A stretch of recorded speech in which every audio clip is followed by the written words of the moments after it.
नमस्कार मु मधुस्मिता आज आपण परीक्षा नहीं आसी जेहेतु एक हूँ प्रत्येक संख्यार क्षुद्रतम गुणनीयक तेणु आज आम एकक परीक्षा विषय पढ़ा। एकक एक एक दुगुणे दुई एक तिरी तीन एक चौ चारि एक पंचा पाँच एक सौ छः एक सता सात एक अष्टा आठ एक नुआ नौ एक दशा दस।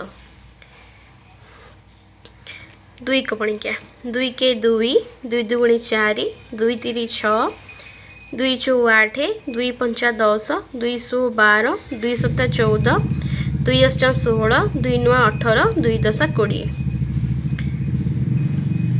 तीन के तीन तीन दुगुणे छः तीन तिरी 9 तीन चौ 12 तीन पंचा 15 318 तीन सता 21 तीन अष्टा 24 तीन नुआ 27 तीन दशा 30।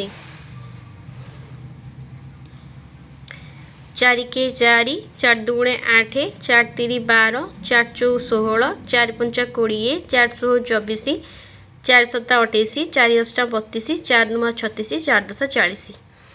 एवं आम पांच को परीक्षा पढ़ा। पांच के पाँच पाँच दुगुणे 10 पाँच तिरी 15 पाँच चौ 20 पाँच पंचा 25 पाँच सौ 30 पाँच सता 35 पाँच अष्टा 40 पाँच नुआ 45 पाँच दशा 50।